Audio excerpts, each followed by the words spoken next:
order, please rise.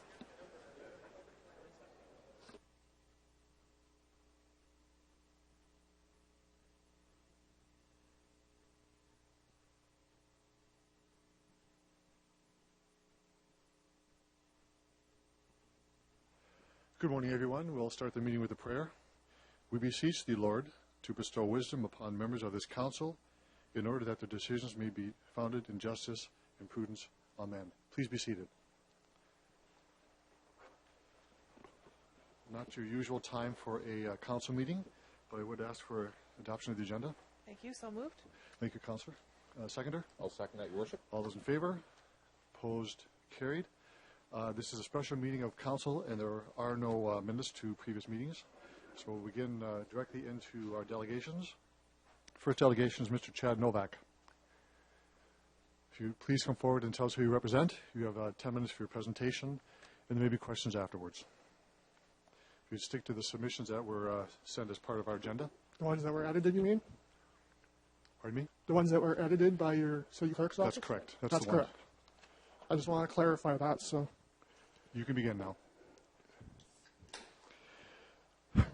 Good morning, City Council, Regina Media, Regina taxpayers, and City Administration. My name is Chad Novak, and I am here on behalf of the Saskatchewan Taxpayers Advocacy Group, which is a grassroots activist campaign working to improve transparency and accountability in government and to reduce taxpayer apathy on important subjects such as the one before you here today.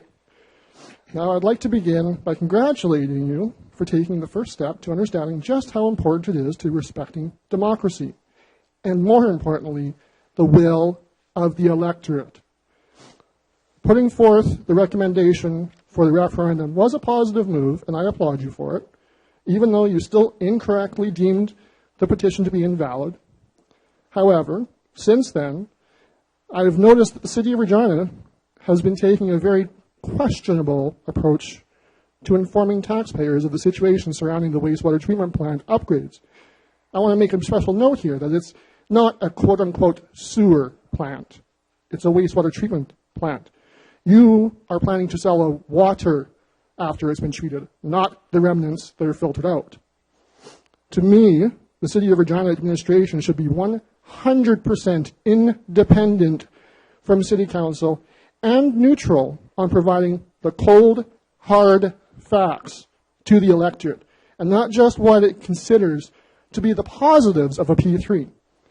Now, what's worse is now, according to your communications department, it has apparently been deemed acceptable for the administration to incorporate a vote no hashtag to its tweets, which is highly questionable and certainly inappropriate in any situation like this.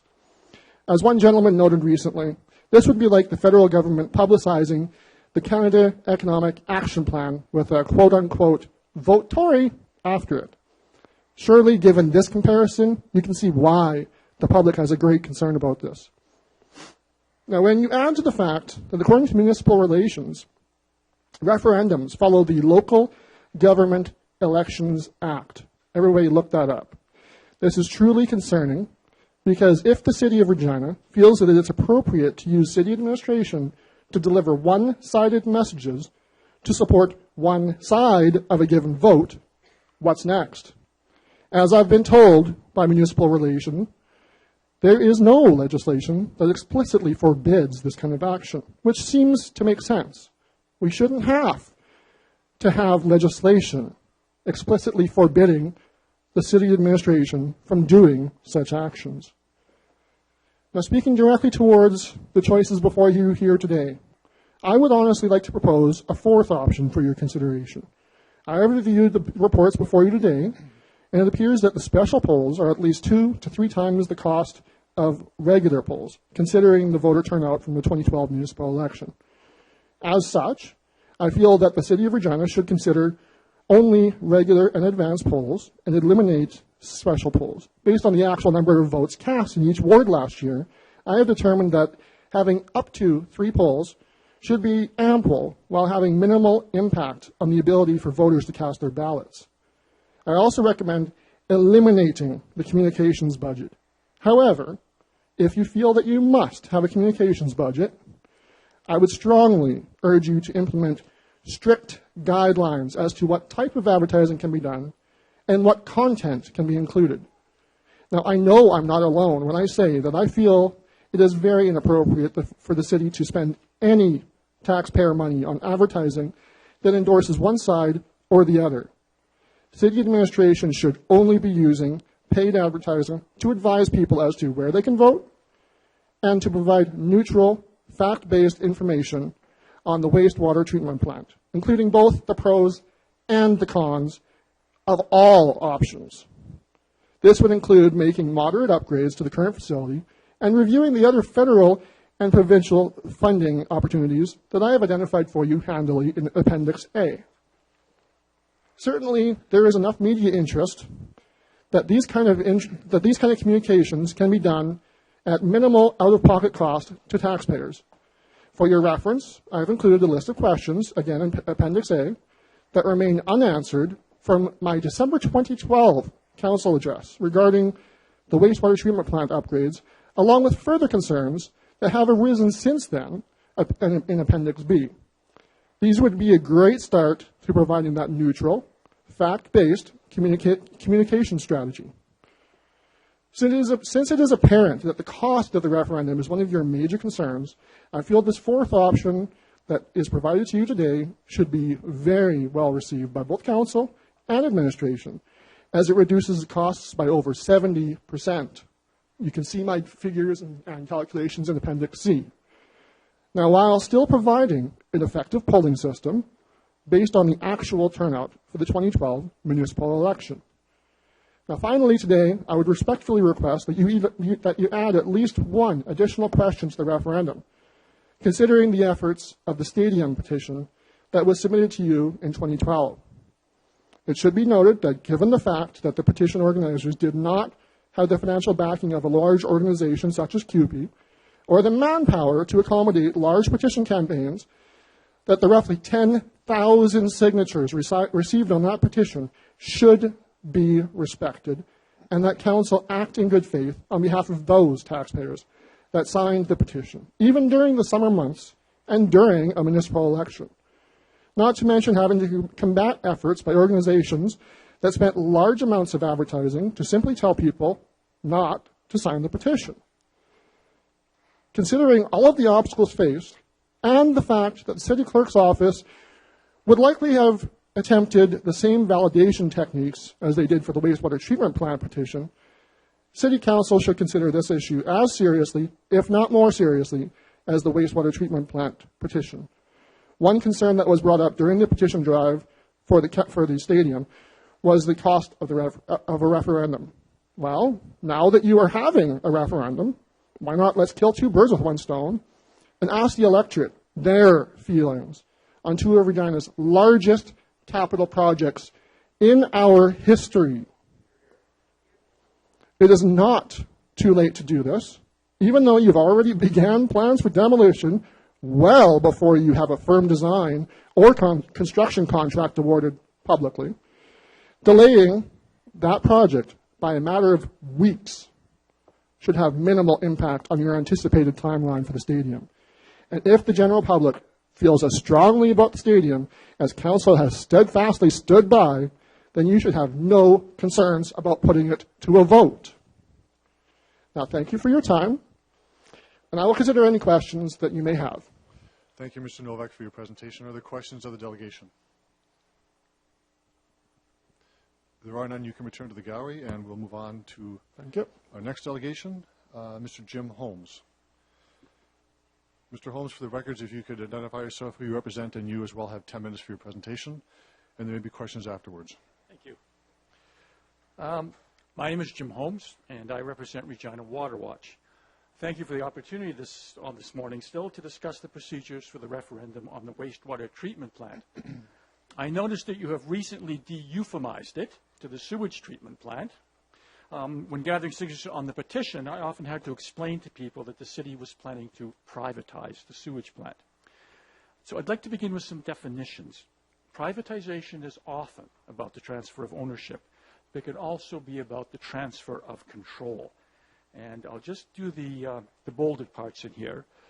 Services formerly provided by government may be contracted out. That's from the Encyclopedia Britannica Dictionary.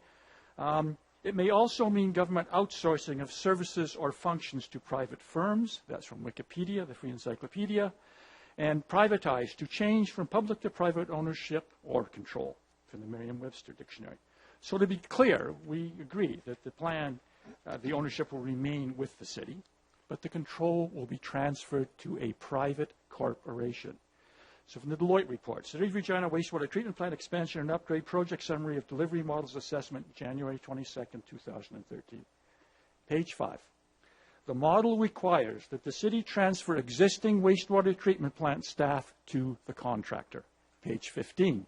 The P3 models are only feasible if the city is willing to transfer operational responsibility for the wastewater treatment plant to a contractor for a 27-year period post-construction completion. Page 23.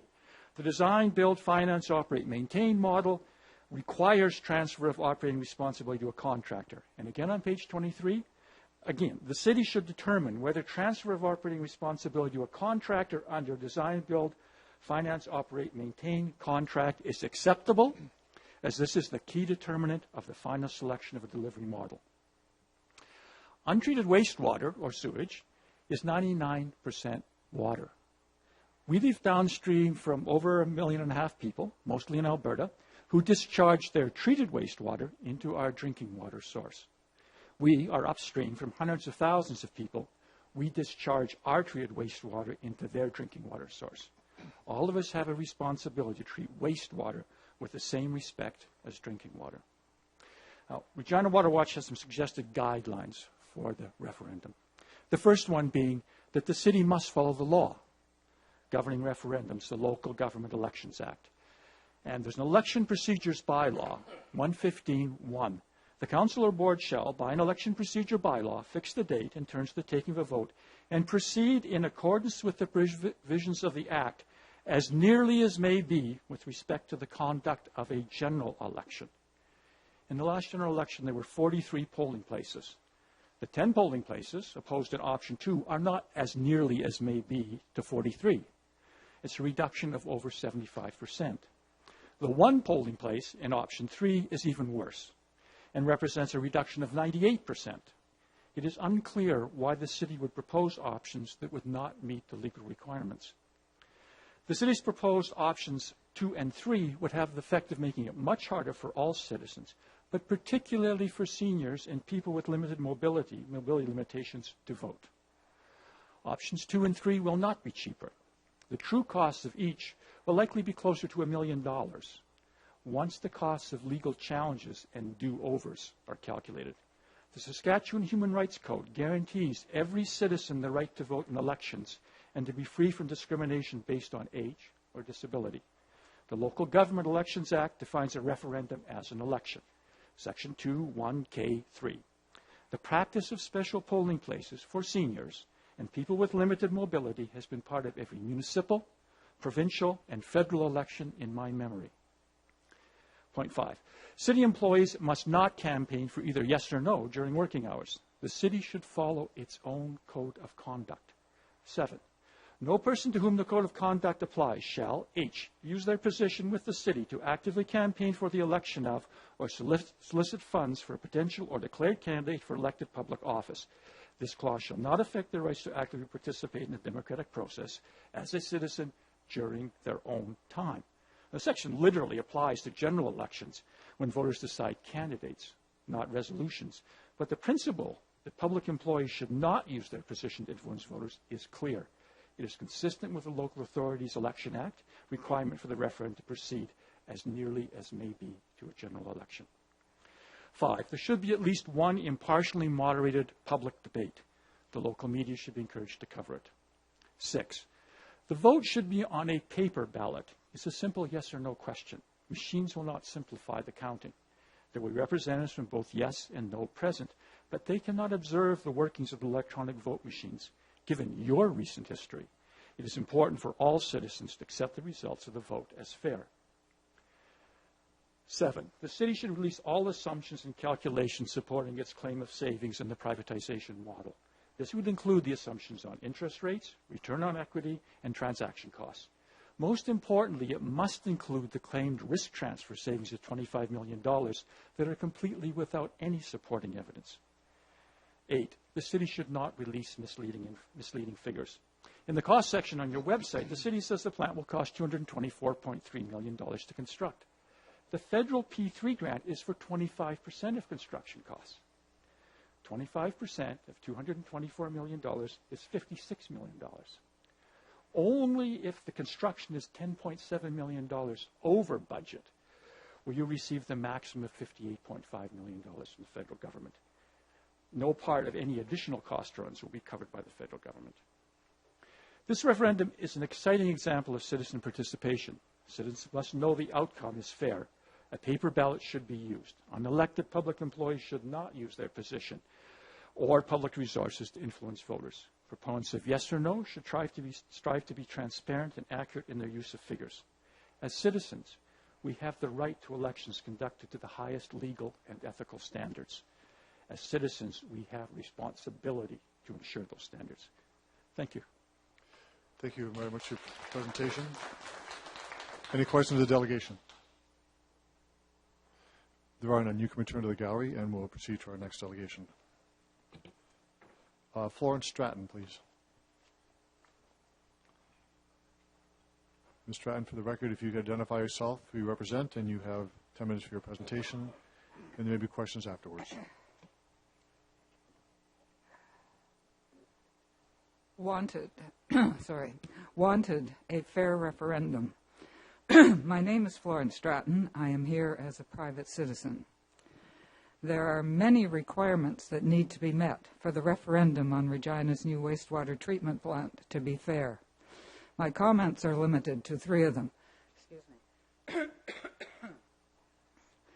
First, for the referendum to be fair, it must be conducted in accordance with the Local Government Election Act. This act stipulates that a referendum must, quote, as nearly as may be, adhere to the conduct of a general election. Of the 3 options for the referendum laid out by the city clerk, only option number 1 meets this requirement. Under this option, there will be 3 polling stations per ward, along with special, mobile, and advanced polls, just as there were in the last municipal election.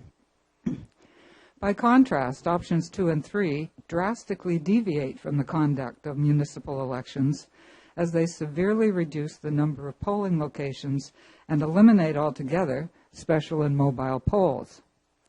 It is no doubt for a very good reason that these options are not authorized by the Government Election Act. They would make it much more difficult for citizens to vote. It is essential that voting in the referendum be made as easy as possible for citizens. Indeed, I would argue that even option number 1 is not good enough, and that there should be even more polling stations than there were for the last municipal election. After all, the results of that election will last a mere 4 years, while the results of the wastewater treatment plant referendum may well be with us for 30 years. As the Deloitte report warns, quote, the P3 models are only feasible if the city is willing to transfer operational responsibility for the wastewater treatment plant to a contractor for a 25 to 30-year period. Second, the referendum must not only be fair, it must also be seen to be fair. Because of the city's mishandling of the wastewater treatment plant petition, many citizens have lost their trust in city officials. As a result, the referendum needs to be conducted in as open a manner as possible. That means paper ballots and manual human counting. The automated vote counting equipment recommended by the city clerk would presumably prevent observation of how votes are tabulated. It must be possible for citizen observers to verify the results in a manner independent of equipment. Finally, for the referendum to be fair, both the yes and no sides must be open and transparent about the economic assumptions they have used to calculate the cost of the project. According to the yes side, that's Regina Water Watch, The City of Regina should say thanks but no thanks to the $58.5 million in federal government P3 infrastructure funding and choose the public model for the new plant. Doing so, Regina Water Watch claims, will save Regina taxpayers about $13 million. In its literature, Regina Water Watch supports this claim of savings by pointing out that cities can borrow money more cheaply than private companies, that P3 loans are usually paid back over a longer term than direct municipal borrowing, and that private companies need to make a profit. Moreover, all of the calculations involved in the $13 million figure are publicly available in a report titled Flushing Money Away by Hugh Mackenzie. The no side, that's Regina City Council, also claims it will save Regina taxpayers money. Excuse me. In fact, the city has offered quite an array of cost-saving figures. The trouble is that very few of these figures are explained or substantiated.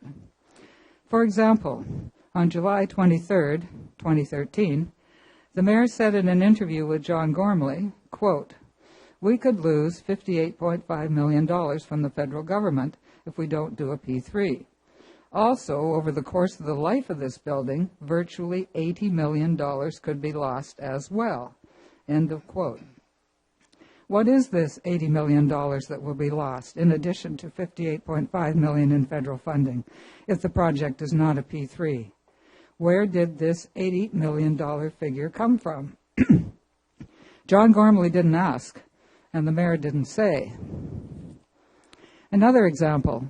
Last Saturday, the mayor, along with some city councilors, had a booth at the farmers' market, from which they were distributing a pamphlet saying the following: "Vote no to losing $58.5 million in federal funding. Vote no to paying an additional $276 a year on your utility bill." Where does this $276 a year added to your utility bill figure come from? For how many years will it be added? The pamphlet doesn't say. Perhaps city officials are basing their claims about P3 savings on the Deloitte report, a report paid for by Regina taxpayers, but which, in contrast to the Mackenzie report, is not available to the taxpaying public except through a Freedom of Information request. Moreover, if a copy is eventually obtained, it is heavily redacted, with all the crucial assumptions and calculations missing. Transparency is an essential principle of democracy. Regina City Council must follow the good example of Regina Water Watch. It must explain and substantiate all the claims it makes about P3 savings. It must also make freely available to the public that paid for it the Deloitte report, unredacted. A fair referendum is, above all, one in which citizens are able to cast an informed ballot. Thank you for your presentation. Questions of the delegation? There are none. Thank you very much. We'll move on to our next order, please. Next delegation. Darren Jakowski, I hope I got that right. You'll correct me if I'm wrong. You can identify yourself, who you represent, and you have 10 minutes for your presentation and maybe questions afterwards. Okay, well, thank you very much for the opportunity to speak to Council today. My name is Darren Grachowski, and I'm here as a private citizen. I'm here today to speak with regard to Council's decision concerning the format and procedure for the upcoming wastewater treatment plant referendum. The fact that Council is even considering options that appear to be illegal according to the Local Government Elections Act speaks volumes. As Thomas Jefferson so eloquently put it, the will of the people is the only legitimate foundation of any government, and to protect its free expression should be our first object. Any attempt to reduce the number of polls from 43 and access to them as compared to the most recent municipal election is a serious attack on the democratic rights of the citizens of Regina, and it's a serious undermining of the legitimacy of this council. According to Thomas Jefferson, to inform the minds of the people and to follow their will is the chief duty of those placed at their head. Now, this is the role of an elected representative. This council has failed miserably to inform the minds of the public. You still refuse to make public the assumptions and calculations from the Deloitte report, the case arguing privatization, for critical public scrutiny and analysis. Instead, you release vague and general figures, not backed up with any calculations or supporting arguments. What is this council so afraid of? If this P3 privatization deal is truly the best option, as you say, that it won't stand up to critical analysis, that it will be shown to be a bad deal, that it will show that council made a bad decision and that they can't admit it. Make the unredacted Deloitte report public. As Thomas Paine, author of Common Sense, stated, it is air only and not truth that shrinks from inquiry. You are our elected representatives.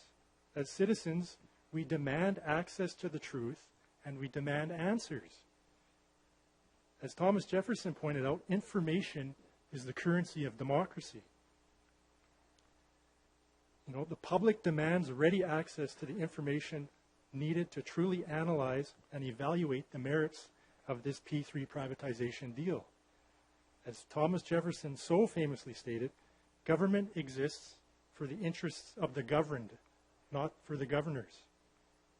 Added to this information deficit is the fact that the proposed deal locks us into a 30-year contract.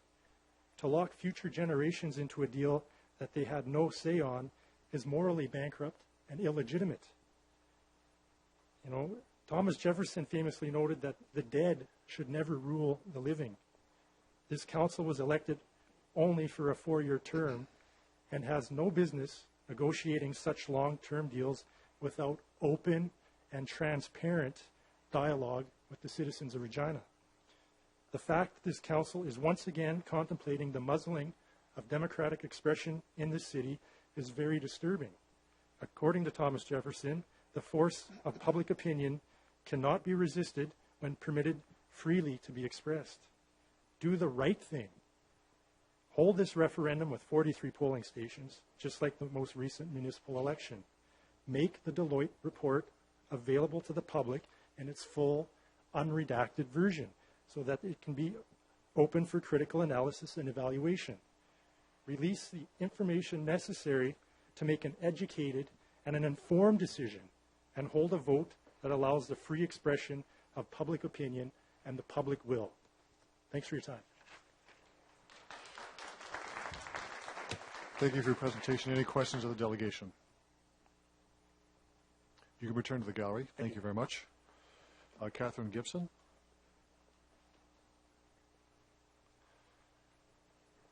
If you could as well identify yourself, who you represent, and you have 10 minutes for your presentation, and there may be questions afterwards.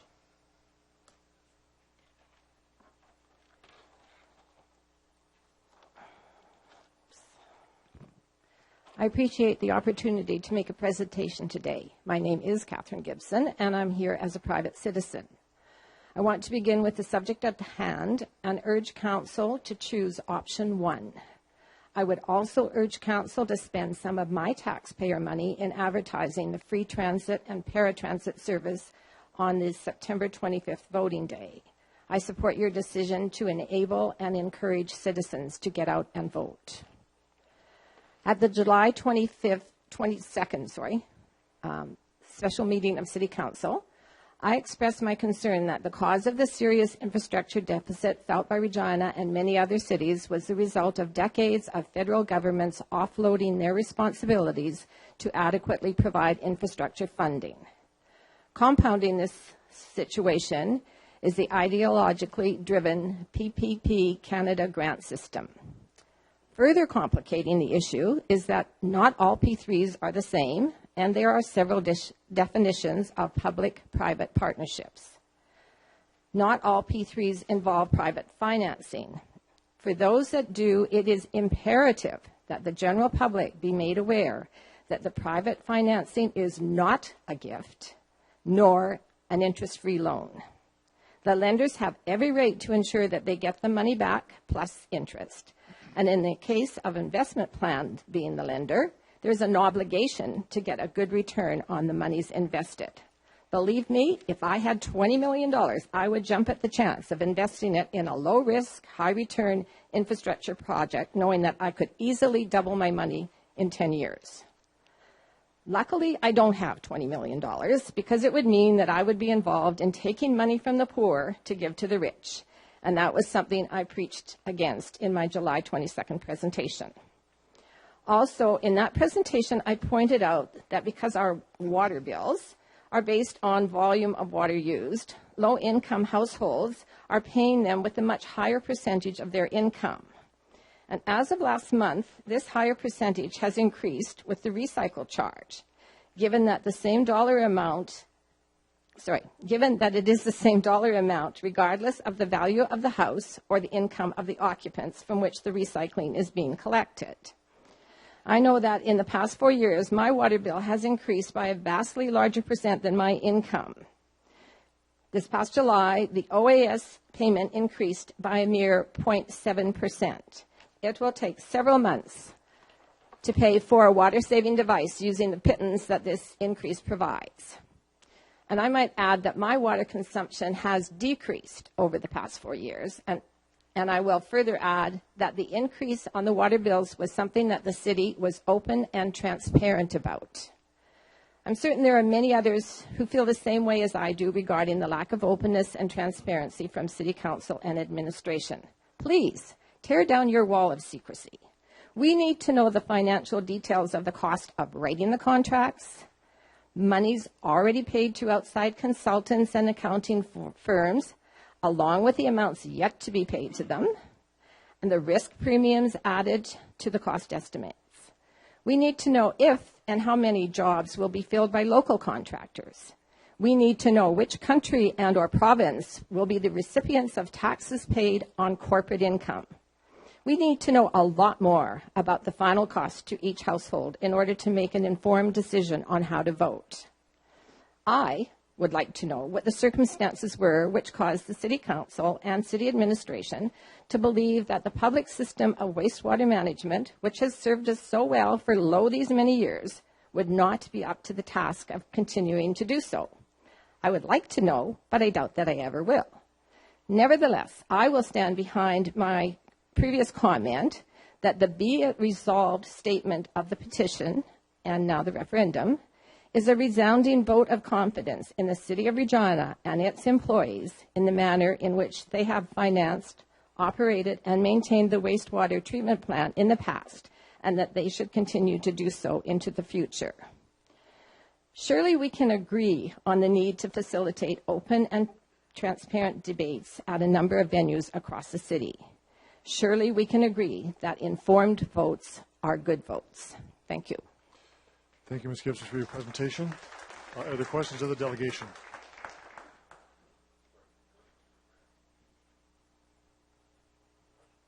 No, I'm asking if there are questions. If there is a question of the delegation.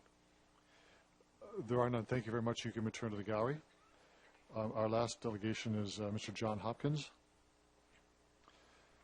Mr. Hopkins, if you identify yourself, who you represent, and you as well have 10 minutes for your presentation, and there may be questions afterwards.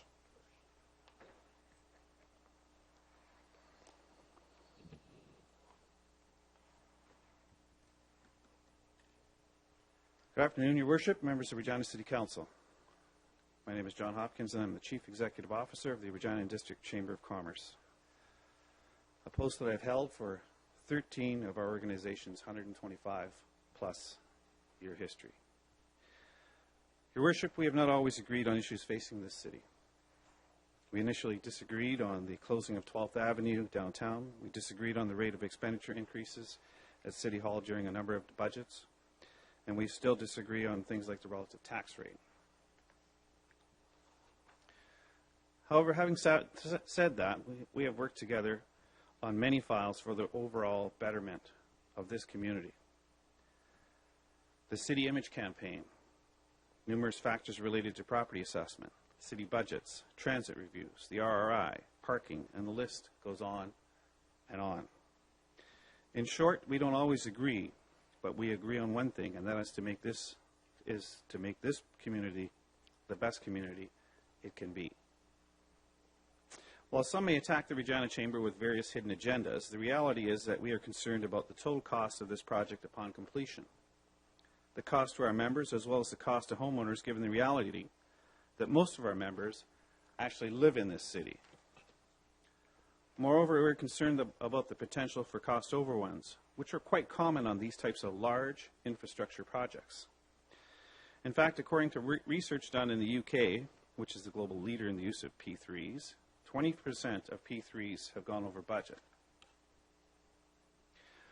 However, 70% of traditional design build projects have gone over budget. Still further research indicates that some large infrastructure projects go over budget on average by 28%, which in our case would amount to an extra $62 million. So if citizens vote yes, it will mean rejecting the federal government's $58.5 million, and if we simply go over budget by an average of, say, 28% or $62 million, we would actually have to come up with an additional $120.5 million for a $224 million project, and that is just if the cost overrun is 28%. It could be much higher. Is Regina doing something cutting edge? Is this something that has never been done before? No. In fact, the opposite is true. Most three projects have been successful and are being increasingly used as another tool for local governments to use to address our infrastructure deficit. British Columbia, Alberta, Manitoba, Ontario, Quebec, and the list goes on, are provinces where P3s have been successfully used. There's absolutely no doubt that this public-private partnership will be successful in our community. Your Worship, this referendum will be a monumental task given the enormous resources of the Canadian Union of Public Employees, part of which we saw during the petition drive, as well as what we are seeing now with full-page ads and the commercials. Moreover, while Regina Water Watch has positioned itself as a grassroots movement, the truth is there are many other water watches in Canada which are backed by QP. The truth is, some of the exact same tactics being used here have been used in other communities in Canada. As we embark upon this referendum, let the truth be heard. This project is about public ownership and private management, which is not privatization. The citizens of Regina retain full ownership of this facility, as well as what goes in and what goes out of the facility. The truth is, this project is about what happens when we flush the toilet, not the water we drink. The truth is, if Regina citizens vote yes, they will lose $58.5 million from the Government of Canada. The truth is that money will have to be made up by citizens of this community through rate increases. The truth is, if Regina citizens vote yes, and there are cost overruns, those costs will have to be made up by the citizens of our community. On September 25th, we encourage everyone to vote no and save at least $276 annually. Vote no and preserve $58.5 million in federal funding. Vote no to paying for cost overruns. And vote no to QP's national agenda. Thank you. Thank you, Mr. Hopkins, for your presentation. Are there questions of the delegation? There are none. Thank you very much for your presentation. And we're finished with the delegations, and we'll now move forward with our report. Councillor O'Donnell. Thanks, Your Worship. This is 13.4, and it is the 2013 wastewater treatment plant referendum. There are a number of recommendations in here, and I'll seek concurrence in all of them, that the referendum be held on September 25th from 9 a.m. to 8 p.m., etc., that there be free transit and so on that day. One of the questions left to be answered in here is the option that would be chosen. I'm going to be recommending option number 1. I have a question for the clerk, though, on this matter, if I could, please. And that is in regards to the mail-in ballot instead of special and mobile polls. Can I just seek some clarity as to what that would mean in terms of the number of staff and the ease of operation that may offer? Madam Clerk. I'll second the motion, Your Worship. Thank you. With respect to the special polls and the hospital polls, the requirement to run those on the days that voting is open means then that on advance day or on referendum day, there is a requirement to have teams of workers who go around to those facilities. The last election, it was 18 teams of workers. They worked in teams of 2. And what it means is that they go to a number of different special care facilities throughout the course of the day in order to allow those residents to vote. An alternative to that would be making use of the mail-in ballot process that Council approved for the last general election. And what that would allow us to do is in advance we could have applications from those individuals requesting to vote by mail. We still have to see their identification. We would then provide them with a ballot kit. They would mark it at their leisure and mail it back into us. Thank you. Councillor Dahl. So I'm going to suggest in my recommendation that we look at the mail-in ballot portion as part of this consideration. Is that an amendment to this? In addition It to? is. It is. So if I could have a second. Seconder for that? Second it. Councillor Haynes seconds that. Discussion on the amendment for mail-in ballot. I'm going to call the question on that. Then. Councillor Young, I didn't see you have your hand up. Thank you, Your Worship. So people are asked in the special home if they choose to use a ballot, and then the ballots are made available to them. Is that what I'm hearing? Madam Clerk? Through Your Worship, that would be correct. We would coordinate this with the special care facilities supervisors or directors. And instead of having teams show up on referendum day, what we would do is have staff show up at their facility in advance of that, do the necessary work with the residents to complete their applications, check their identifications, and then they would still be provided with a ballot. We ever used that before in the special polls? Through you, Your Worship, not specifically to the special care homes, although we have used the mail-in ballots for people who have otherwise used the mobile voting opportunities. And there are instances where we don't have special care polls set up, but we do have other residences where people need some special assistance, and they did make use of that last time. Thank you, Councillor Young. Councillor Bryce? Thank you. I just want to say that I am against this because if it's going to replace the special polls, I would rather have it as well as instead of. I think we need to keep this as close to our last election as possible, and that's just the way I feel about it. Okay, thank you, Councillor Bryce. Any other speakers on the amendment? Could we just have the amendment read again, if that's okay? Just some clarity on. I wasn't sure if it's instead of. Or Are you asking to clarify Councillor Bryce's comments? the amendment. The amendment. Okay. Sorry. Councillor Down, you want to talk about your amendment once again, then? My intention was if we were going to have some difficulty attracting staff to make this work, that we look at having staff go ahead of time to the care homes, deliver the mail-in ballots, and allow them to do that and make it a little easier for them. That was my intent.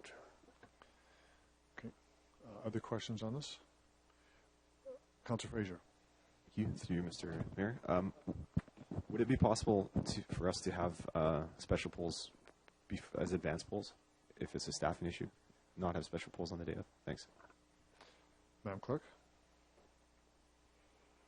Through you, Your Worship, there is an opportunity to hold mobile polls on advance days, but our special polls run on referendum day. Okay, thanks. I have a question on this one. If there's no other speakers on the amendment to the clerk. Are we assuming that we're not going to have enough staff for this? This is the supposition by Councillor Dowell's amendment is that we will not have staff. Perhaps an update as to do we believe we'll have enough staff to conduct under Model 1 a full-blown, just the same as we had as our last election? Thank you, Your Worship. Currently, we have 340 people who have signed up to work the election. For the last election, we had slightly more than 600 workers. And we have, as well as contacting all workers who worked with us previously, we have put out an ad for anybody who maybe hasn't worked an election before. If they have an interest in working, that they can certainly apply. Given the tightened time frame, we're going to need to know those numbers by the last week in August so that we can get training done throughout the first week or so of September. And just, I know this is difficult to answer because it's in the future. Is there reason to believe we will not have enough staff? Is this the same kind of process we went through last time, that it takes time to have people put the name forward? Madam Clerk? Your Worship, for the last election, we started advertising and recruiting staff early in July, and it took us pretty much right through until October to get the numbers that we needed. And on election day, we had no one left on our standby list in order to fill in the case of any absences. So last question, Madam Clerk, do you believe that that we will not have enough people? Hard to predict. It is a concern in that to run all of the polls successfully, we need to have the staff to do it. Okay. Well, I think that's important background information to have. Councillor Donald, do you want to close debate on this? Okay. On the amendment, yes, of course. Okay. On the amendment, all those in favor? Opposed? It's carried. Okay. To the main motion. Other speakers? Councillor Fraser. Okay, thank you, through Mr. Mayor. I've been a bit torn on this actually. I think option 3 isn't a appreciate that we have 3 options. I don't think that's really a legitimate concern for council. 1 and 2, 1, it costs more. It's obviously the end goal is to make sure everyone has a fair chance to vote and to engage people, and this is an excellent chance we have here to engage people. So 1 is a preference, although I'm not really sure as far as bang for buck goes. If this is really the key question, I'm not sure if number of polls is really going to be the number 1 determining factor in how engaged people are. So a few other questions about engagement. A lot of people that have contacted me, the issue they have around this issue, people that signed the petition, people that didn't sign the petition, people that are trying to figure out how to vote, is just around transparency. So I guess my thing is this, that I think everything that's come before council, I don't see what in there is really going to affect the bidding process. I imagine there's some like high-level risk calculation that I get that we can't have it public, because if it was and this goes private, that people making applications could tailor their application exactly to what we want. But as far as the level of detail that council has seen, my preference for that would be for all of that, everything that council has seen, for that all to be public. To me, that's going to have a much greater impact on people actually coming out and making an informed vote and exercising their right than number of polls. Point 1. Point 2, today we're talking about the cost of polls, but also I'm just wondering if somebody can tell me the full cost of advertising that the city's going to be doing through this process. Thanks. Mr. Nichols? Your Worship, I'll ask Ms. Adam from Communication to outline the referendum budget per se. Ms. Adams? Through you, Your Worship, we will be using a similar communications model as we have used, or that we used in the previous election. So advertising, we will be using print advertising and radio advertising, as well as working with our local media, providing announcements on polling locations, voting eligibility, etc. And also we will be launching a website. Is there a number tied to that? Thanks. Approximately $100,000 to $120,000. Okay, I guess, I appreciate, we very much need to get as much information out there as we can. I think that's our job, what people deserve, that sort of thing. I've had a lot of feedback, people's concern that the city has taken is explicitly telling people how to vote. We've taken a one-sided thing in this. I think council made a unanimous decision, and for sure we made that based on good information, and I think if that decision were to come back to council again today, I presume we would make the same decision, given the information we have before us. But there's a subtle difference, I guess, between us giving information and us explicitly telling people how to vote. I think that the money we're going to spend today is a lot of money. It's good money. It can be money well spent, but I also feel that it's sort of at odds with us telling sort of people of one mindset how to vote, and in a way, it's sort of like telling people of another mindset how to not vote. So, again, we want to make sure that we have the best bang for a buck in this process, and I think that a lot of people have told me, and I think I don't have an answer for them to say that they find it a bit patronizing that we're spending all this money to have a referendum, and then we're spending all this other money to tell people how to vote in the referendum, and it's all their money. Just want to bring that up. Order, please. Order. To be clear, that's not to say that we shouldn't advertise, but I do have a bit of a personal dilemma with us advertising explicitly telling people how to vote. It's a subtle difference to say, here's a fact and here's how to vote, and just to say, here's a fact, but it's an important difference, I think. One last question. I saw on Facebook an advertisement, I'm not sure if it's a bus ad or something, saying that a vote, if we don't get the federal funding, which obviously is a real consideration, that there's going to be an added $276 charge to water bills for the next 4 years. I guess this is my question. To be clear, the stadium issue is a very separate issue from that. I don't want to gray the issue between two very big important issues, but two different issues. But council bounced around the stadium financing issue for a long time. It came to council many times, and in the end, they decided that the tax burden would be eased in over 10 years. If you've ever removed a Band-Aid, that's like really, really slow, you know? And this ad is implying that we're going to like put all of that tax burden on people in 4 years. I'm not sure. To me, that's a decision that would come to council after this decision was made. We have to go with the decision that people go with. And I don't know. I just think that, you know, supposing the yes side wins this, which they well might, I'm not sure that actually would be the best decision for us to put all of that burden on people in 4 years. If someone can explain if it will be tied to that, again, if there might be other financing options, if we have some reserve money, we could stretch it out over, say, 6 years or whatever. Thanks. The fact of the matter, though, is that we owe the money. That the money has to come somewhere. I don't know if is that a question to the administration? Sorry, yeah, that's a question to the administration. Yeah, thanks. Okay. Mr. Schoberg?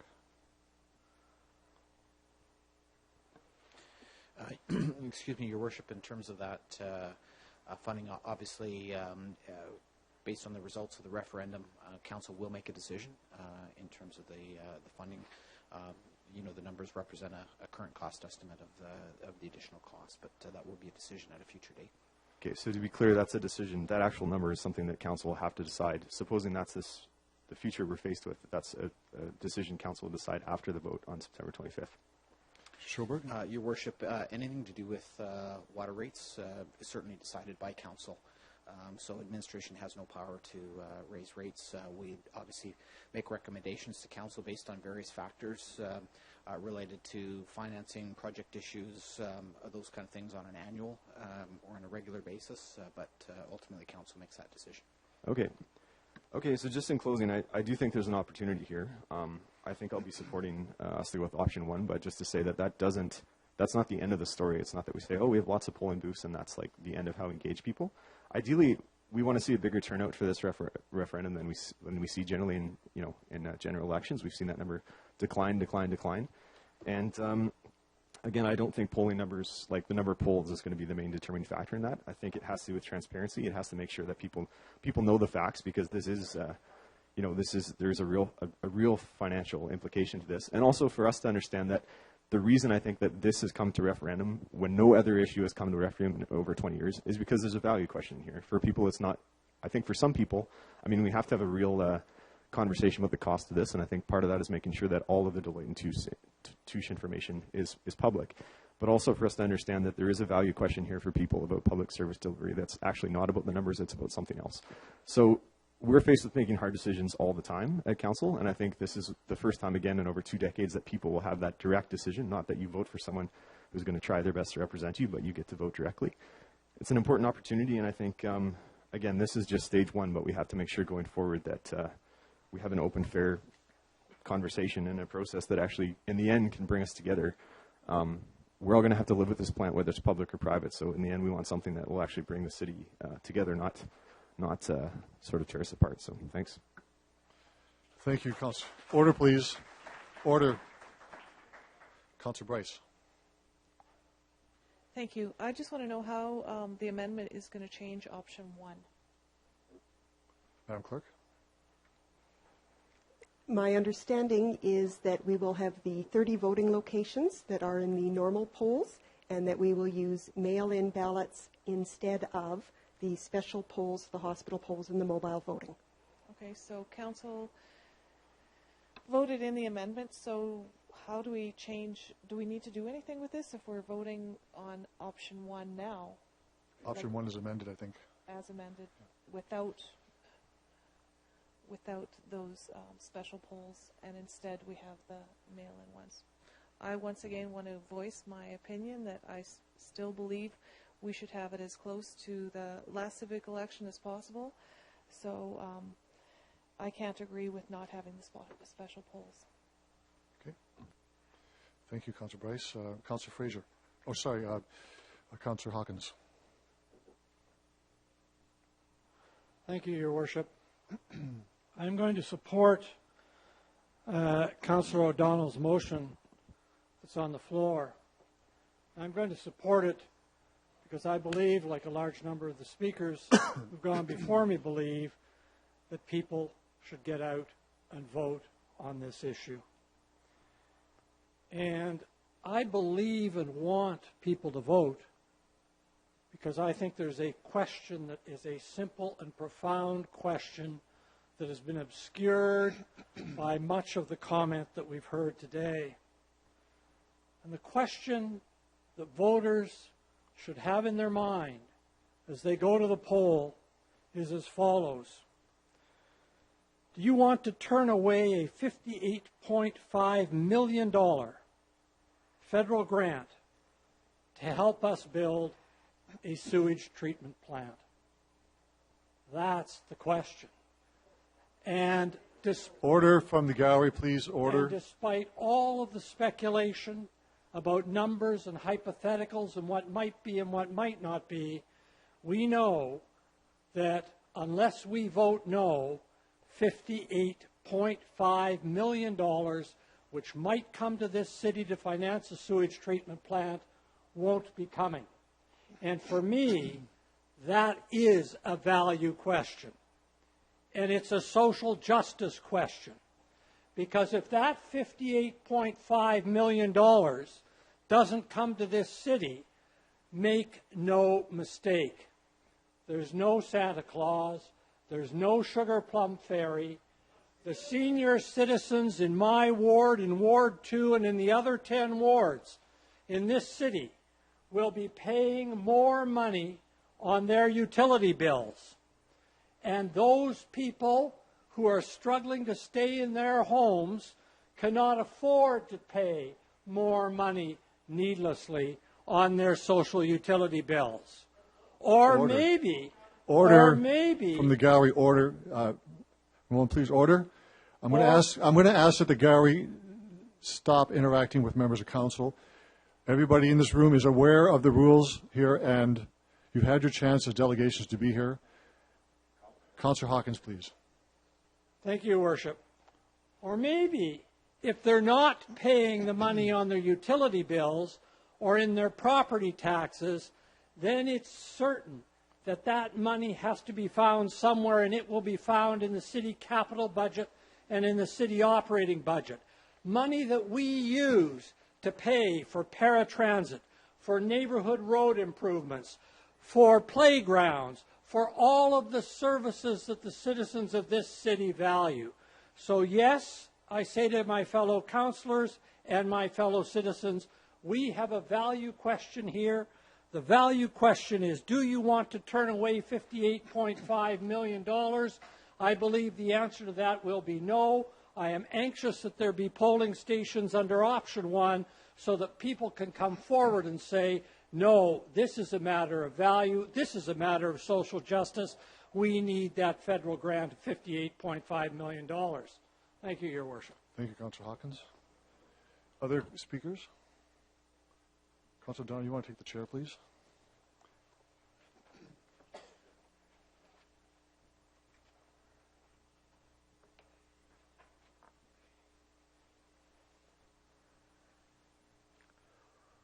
Your Worship. Thank you, Councillor Donnell. I'm going to support the recommendations before us. I'm going to support the referendum on the 25th of September. And I'm going to support the first option as amended. It didn't take me very long, excuse me, to get to the conclusion of the first option. Not because of what I heard today from the delegations, because I think that the tone of the delegations is one of if we don't have the first option, somehow we're abrogating democracy. In fact, I think one person said we appear to be doing something illegal, which I'm hoping that we can have a less pejorative comment, a discussion about what doesn't take place in a lot of parts of this world, which is a democratic right to vote. on issues. And it's quite important that we accept and value this and not assume ill will or ill intentions by anyone. To suggest that somehow what is being recommended to council is illegal, I think is unfair and certainly doesn't characterize what we're doing here. There's a discussion about transparency and getting information out.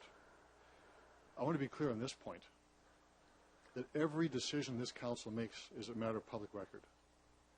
Every decision that we make and reports behind that are a public record. Everything is there. This is an exceedingly complex issue. It is incumbent that this council explain its position, the unanimous position of this council, the recommendations for the administration to this council, unanimous. In a referendum period which is brand new, we haven't had one in 20 years, it's incumbent upon this council to say why a P3 is the best position. I make no apologies for council saying to people what we're saying. Who else will do it? It's our job to do that. So we're going to talk about the fact that we will indeed lose $58.5 million if we don't proceed with the best model. And we didn't come to this conclusion of a P3 because we like P3s inherently. We came through it because we analyzed with the administration several models of funding. And through that process, we came to the conclusion unanimously. Everybody in this table agreed to this. It is the most cost-effective way to do it. It puts a ceiling on the cost of the project. Design, bid, build is a weaker one inherently, where cost overruns happen frequently, much more frequently. So we've done our due diligence. If we don't explain it to the public in a referendum period, who else would do that? Make no apologies whatsoever for doing that. In terms of the polling stations, the Act says as near as possible to election. That's exactly what we're going to get here.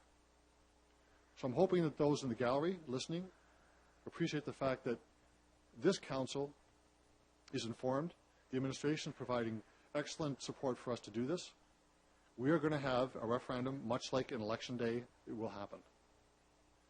And I'm hoping that the public will become informed because over the next several days, we're going to be hearing a lot of information from both sides. But make no mistake about it, this council has been transparent and open on every occasion on its decisions. We are going to make available all the information that is there. It's on record. I can tell you I'm proud of what council's done. There's no other place in Canada where we have this democratic process where we can have a referendum on an issue, on insufficient referendum, a petition, insufficient petition, and we're going to go forward and have a vote on this day. So I support the recommendations. I look forward to a healthy, positive discussion where we can have calm nerves and have a rational discussion about what's happening here, what will happen to our city. We have limited amounts of resources for our infrastructure, and this council has spent, again, many months looking at this process.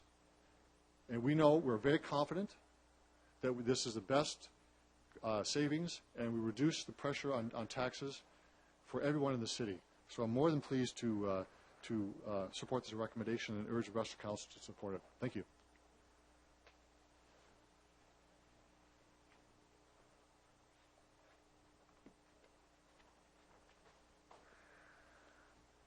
If there's no other speakers, Councillor Donald will close debate. Thanks very much. Before us is the notion of how we're going to conduct the referendum, and the topic seems to have deviated from that slightly. So first of all, I will mention why I brought this forward, and it was, as has already been said, the idea is to be this as close to a regular election. We want people to understand that with the change in some of the polling stations and so on, that they can come out and vote. The amendment was there for a simple reason. Staff have made it very clear that they are having trouble getting people to work. And so in a practical sense, if we can go out early, deliver those ballots, and engage those people, that I think we'll have a successful election. Success meaning that we have people turn up and vote. That's really what this discussion was meant to be about. I'll make a couple of other comments that seem to have come up. One is I have a duty, an oath about the finances. I think that Councillor Hawkins spoke to the amount of money and where it would come. I feel a very similar way. I want to be very clear that in the coming days, it is my intention to be out on the doorstep to talk to people. It is my intention to be at the farmers market, and it is my intention to be around with my neighbors and so on and engage in this conversation. I have a duty to make sure that people understand what is going on. And all I'm really going to do is discuss exactly what was discussed on the floor of council very publicly when we made the original decision to do this. That's really my intent. I'll tell you where I feel very offended. I feel very offended that there is a situation where people want to make this personal. This is not personal. This is an issue about how we fund and how we look after a facility. I hope that that's where it goes and stays on track. The other part that bothers me greatly is that now we have sat through a number of debates, and I wouldn't call them debates actually, but I'll use that word, where there are very disrespectful things going on in the hall of Henry Baker, and I don't agree with that. No more do I want to see clapping or whatever it is that goes on here in support of a situation. The idea is to be respectful on both sides, and this is the last time I'm going to sit through that. Thank you, Councillor Donald. There's no other speakers, so I'm going to call a question on the report. All those in favor? Opposed? It's carried. We'll now move on to the next report, which is CR 13-111, and this is a ratifying a collective agreement. Councillor O'Donnell, you want to introduce it? You don't have it? I don't have it in front of me. May I borrow it?